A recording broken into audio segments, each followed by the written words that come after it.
సికింద్రాబాద్లోని GHMC zonal కార్యాలయంలో ACB అధికారులు తనిఖీలు నిర్వహించారు. ఈ దాడిలో ఆడిట్ అధికారి సంతోష్ లంచం తీసుకుంటూ ఉండగా రెడ్ హ్యాండెడ్ గా పట్టుకున్నారు. 35,000 లంచం తీసుకుంటూ ఉండగా ఏసీబీ అధికారులు అతన్ని అదుపులోకి తీసుకున్నారు. జీహెచ్ఎంసీ కార్యాలయంలో పనిచేసి రిటైర్ అయిన ఆంజనేయులు తన రిటైర్మెంట్ తర్వాత రావాల్సిన బకాయి డబ్బుల విషయంలో గత 6 నెలలుగా కార్యాలయానికి తిరుగుతున్నారు. అయితే తన పని చేయాలంటే 40,000 రూపాయలు లంచం ఇవ్వాలని ఆడిట్ అధికారి సంతోష్ డిమాండ్ చేసినట్లుగా ఆంజనేయులు ఏసీబీ అధికారులకు ఫిర్యాదు చేశారు. దీంతో ఏసీబీ అధికారులు పక్కా ప్రణాళికతో దాడులు చేశారు. ఈ క్రమంలో ఆంజనేయులు 35,000 రూపాయల లంచం అందజేస్తూ ఉండగా సంతోష్ ను ఏసీబీ అధికారులు రెడ్ హ్యాండెడ్ గా పట్టుకున్నారు.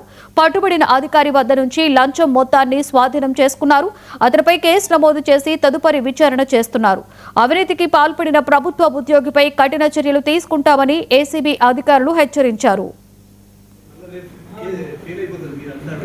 నమస్తే, నేను Galisani Sridhar, DSP anti corruption Hyderabad city.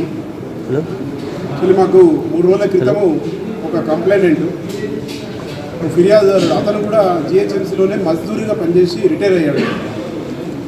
అక్టోబర్లో రిటైర్ అయ్యాడు. ఇప్పటిదాకా కూడా రిటైర్ అయినటువంటి రిటైర్మెంట్ బెనిఫిట్స్ ఫైల్ ఇక్కడి నుంచి మూవ్ కావడం లేదని చెప్పేసి ఈ ఆఫీస్ చుట్టూగా తిరుగుతున్నాడు. నిన్న అతను వచ్చి అడిగినప్పుడు ఇక్కడ ఆఫీస్లో ఉన్నటువంటి సూర్యవంశీ సంతోష్ కుమార్, ఇతను అకౌంట్స్ మేనేజర్, అతను 40,000 రూపాయలు ఇస్తే ఆ ఫైల్ని సంతకం పెట్టి పైకి పంపిస్తాను ఆఫీస్కి అని చెప్పేసి అతను లంచం అడిగాడు. అతను ఆల్రెడీ ఇదే డిపార్ట్మెంట్లో నేను మజ్దూరిగా పనిచేసాను, 40,000 ఇచ్చుకోలేను అని చెప్పేసి బదిలాడితే అక్కడి 35,000 తీసుకురమ్మని చెప్పాడు. ఆ డబ్బులు ఇచ్చే ఇష్టం లేక అతను ఈరోజు మార్నింగ్ మా దగ్గరికి వచ్చి కేసు రిజిస్టర్ చేయించాడు. కేసు రిజిస్టర్ చేసి మేము ఈవినింగ్ టైంలో 4 o'clock తను ఆఫీస్కి రాగానే ఆ డబ్బులు ఇస్తుంటే రెడ్ హ్యాండెడ్గా పట్టుకున్నాను. అరెస్ట్ చేశాము. మార్నింగ్ వరకు ప్రొసీజర్స్ అన్నీ నడుస్తాయి, తీసుకుపోయి కోర్టులో ప్రొడ్యూస్ చేస్తాం. ఆ ప్రస్తుతానికి అయితే పైసలు తీసుకున్నది ఇతనే మాట్లాడింది కాబట్టి ఇంకా మిగతా నైట్ అంతా ఇక్కడే ఉంటాం కాబట్టి కంటిన్యూ చేస్తాం.